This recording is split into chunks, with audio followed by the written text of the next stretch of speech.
जोहार जोहार जोहार।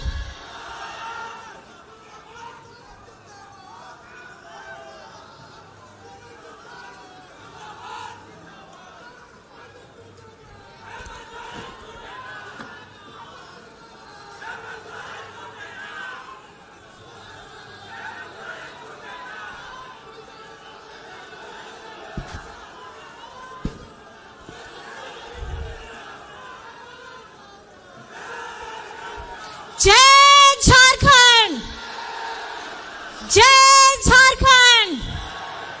हाथ उठा के आप बोलिए जय झारखंड, जय झारखंड, जय झारखंड। आप सभी को जोहार है। अपनी बातें रखने से पहले आज मैं हेमंत सोरेन जी का पत्र लेकर के आई हूं जो उन्होंने जेल से भेजा है। सबसे पहले मैं आपसे दरख्वास्त करना चाहूंगी कि उन्होंने जो भी लिखा है आज मैं आपके सामने पढ़ने वाली हूं, क्योंकि ये सारा संदेश आप सभी के लिए, झारखंड वासियों के लिए, पूरे देशवासियों के लिए है। तो कृपया करके इसको जरूर ध्यान से सुनिएगा।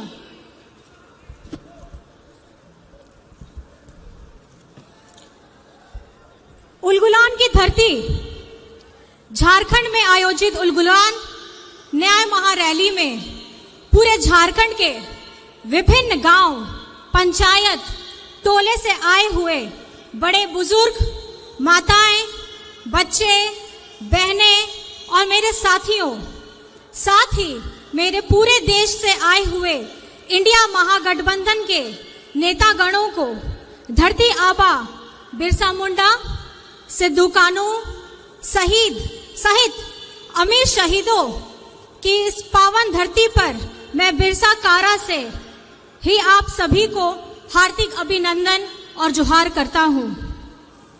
आज इस महारैली में मौजूद राज निर्माता विश्व गुरु शिबू सोरेन जी को चरण स्पर्श करता हूं। साथियों, आज झारखंड उलगुलान रैली में आपके साथ नहीं हूं। आपको मालूम है कि विगत 4 सालों से विपक्ष मेरे विरुद्ध षड्यंत्र रच कर आखिरकार एक बेबुनियाद आरोप के में मुझे कई 2.5 महीनों से बिरसा जेल में बंद करके रखा है।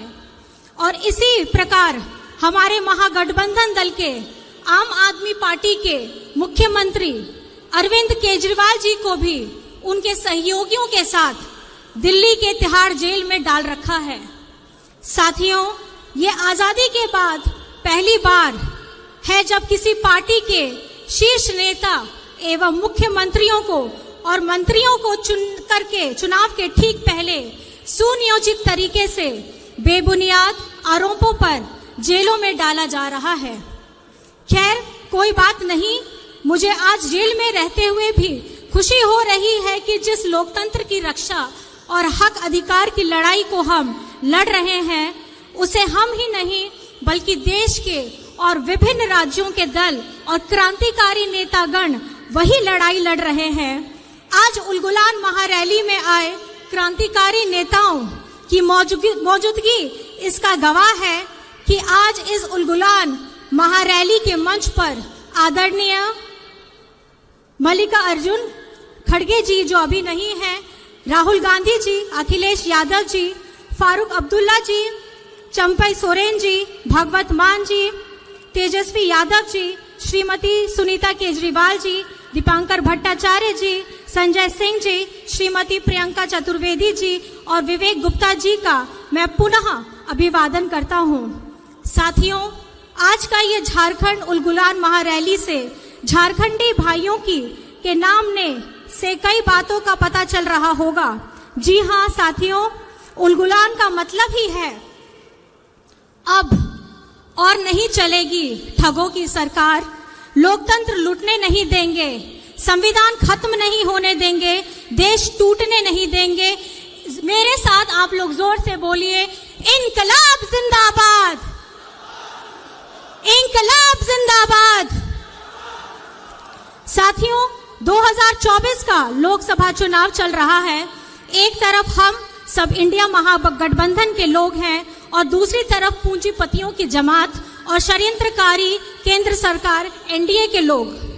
साथियों, आज देश एक विषम परिस्थिति से गुजर रहा है।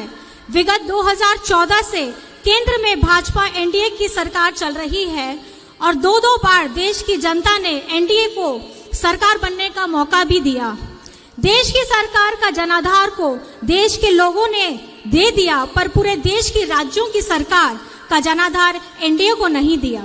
परंतु 2014 में एनडीए सरकार बनते ही पूरे देश के राज्यों में अपना कब्जा चाहते हैं। आपने सुना ही होगा विभिन्न सूचना तंत्र के माध्यम से कि गैर भाजपा सरकार राज्यों को किस तरीके से परेशान और उनके साथ सौतेला व्यवहार किया जा रहा है। कहीं सरकार गिराई जा रही है तो कहीं एमपी एमएलए खरीद फरोख्त की जा रही है। जो गैर भाजपा सरकार उनके साथ नहीं आते हैं तो इसका उदाहरण है कि आज हम जेलों से आप तक बंदी पत्रों के माध्यम से संदेश भेजना पड़ रहा है। साथियों, यह देश हमें भीख में नहीं मिली है। इस देश को पाने के लिए अनगिनत शहादत हुई है। कई इतिहास की किताब हमारे स्वतंत्रता सेनानियों के नाम से पटे पड़े हैं। साथियों, विगत कई साल के षड्यंत्र का फल एनडीए को 2014 में पूर्ण बहुमत से सरकार बनाने को मिली। देश के लोगों को बड़ी चतुराई से सपने दिखाए, आंखों में धूल झोंका गया, हर जाति धर्म के लोग को मूर्ख बनाया गया। बड़ी चतुराई से 2014 से आज तक देश के युवा, महिला, बुजुर्ग, किसान, आदिवासी, दलितों को ठगा गया। ऐसे जैसे एक स्टेज में दिखाने वाला जादूगर किस तरह पूरे देश को अलग अलग माध्यम से, अलग अलग सूचना तंत्रों के माध्यम से देशवासियों को निरंतर ठगने का प्रयास चल रहा है। इस चुनाव में बड़े पैमाने पर केंद्र एजेंसियों का दुरुपयोग किया जा रहा है। उनके माध्यम से विपक्ष की आवाज को कुचलने का काम शुरू हो रहा है। आज केंद्र सरकार ऐसे ऐसे कानून का निर्माण कर रही है जिससे देशवासियों को तो नुकसान होना ही है, चाहे वो किसी भी वर्ग, जाति, धर्म का ही क्यों ना हो। साथ ही साथ इस देश के लोकतंत्र को भी खतरा होगा और संविधान को भी खतरा होगा। साथियों, झारखंड देश का सबसे गरीब राज्य है। यहाँ के लोग गरीब हैं, पर झारखंड गरीब नहीं है। हमारे प्राकृतिक संसाधनों से पूरा देश चलता है। इसके बदले में हमें क्या मिलता है? पलायन, विस्थापन, भुखमरी, बीमारी। हम अपना हक मांगते हैं तो हमें जेल में डाल दिया जाता है। साथियों, बहुत सारी बातें हैं कहने को वर्तमान केंद्र सरकार के करतूतों के बारे में। अगर बातें शुरू की जाए तो रात और दिन कम पड़ जाएगा। आज आपके सामने देश के कई अनुभवी नेतागण मौजूद हैं, क्रांतिकारी युवा साथीगण हैं जो आप सभी को कई सारी बातें बताएंगे कि किस तरीके से पूरे देश को केंद्र सरकार ने ठगा है और लूटा है। साथियों, हम जानते हैं झारखंड आदिवासी बहुल राज्य है।